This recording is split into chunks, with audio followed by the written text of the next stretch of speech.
বন্ধুরা, এই রেসিপিটার নাম দিয়েছি গাজরের ফিরনি। তোমরা নাম নিজের ইচ্ছা মতো দিতে পারো।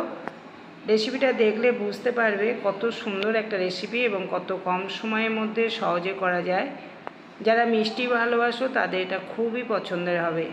এর জন্য লেগেছে গাজর, গোবিন্দভোগের চাল জলে ভিজিয়ে তারপরে জল ঝরিয়ে রেখেছি। সাজানোর জন্য অল্প একটু বেদানা নিয়েছি। আর এখানে 1 লিটার দুধ গরম করে দেখো হাফ করে নিয়েছি। দুধটা আমি আগে থেকেই ফুটিয়ে রেখে দিয়েছি।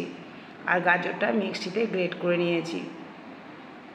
এরপর কড়াই বসিয়ে দিয়েছি। কড়াইতে 1 চামচ ঘি দিলাম, অল্প একটু এলাচ আর দারচিনি দিয়ে তারপরে গাজরটাকে ভেজে নেব। যতক্ষণ না গাজরের থেকে জলটা না শুকাবে ততক্ষণ অবধি গাজরটা মিডিয়াম টু লো ফ্লেমে এইভাবে ভেজে নিতে হবে।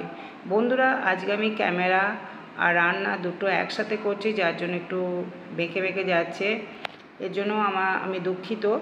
তোমরা ভিডিওটা স্কিপ করো না। খুব সুন্দর একটা রেসিপি, তোমাদের সকলেই পছন্দ হবে। সামান্য নুন দিলাম গাজরটা ভাজতে ভাজতে। আর দেখো গাজরটা একদম শুকনো শুকনো হলে তারপরেই আমি গোবিন্দভোগের চালের গুঁড়োটা দেব। গোবিন্দভোগের চাল যেটা ভিজিয়ে রেখেছিলাম এটা মিক্সিতে গুঁড়ো করে নিয়েছি। তোমরা বাজারে চালের গুঁড়ো কিনে এইভাবে করতে পারো। গোবিন্দভোগ চালটা দেওয়ার পর খুব বেশিক্ষণ নাড়াচাড়া করার দরকার নেই, একটুখানি মিশিয়ে নিলেই হবে। তারপরে ফুটিয়ে রাখা দুধটাকে দিলাম। দুধটাকে অবশ্যই খুব ভালো করে ঘন করে ফুটিয়ে রাখবে।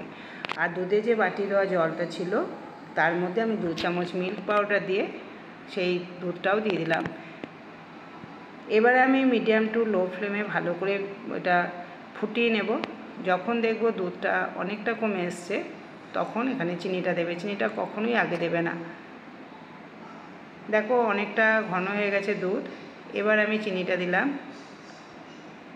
চিনির পরিমাণটা বুঝে দেবে। গাজর বা চালের গুঁড়ো যতটা পরিমাণ থাকবে সেই অনুযায়ী চিনিটা দেবে। এবার ভালো করে নাড়াচাড়া করতে হবে। মানে দুধটা অনেকটাই ঘন হয়ে আসবে। এইভাবে যদি গাজরের ফিরনি তৈরি করো বুঝতেই পারবে না এটা ঘরে বানিয়েছো না দোকান থেকে আনিয়েছো। দুর্দান্ত টেস্ট হয়, দুর্দান্ত টেস্ট। দেখো এইভাবে যখন ঘন হয়ে আসবে তখন অন্য একটা পাত্রে নামিয়ে নিলাম। উপরে একটু বেদানা ছড়িয়ে দিয়েছি। এরপর এটা ফ্রিজে রেখে 2 ঘন্টার পর ঠান্ডা হয়ে গেলে খাবে। খেতে অসাধারণ হয়েছে। যদি আজকে গাজরের ফিরনি রেসিপি ভালো লাগে অবশ্যই কমেন্ট, শেয়ার এবং চ্যানেলটিকে সাবস্ক্রাইব করে দিও।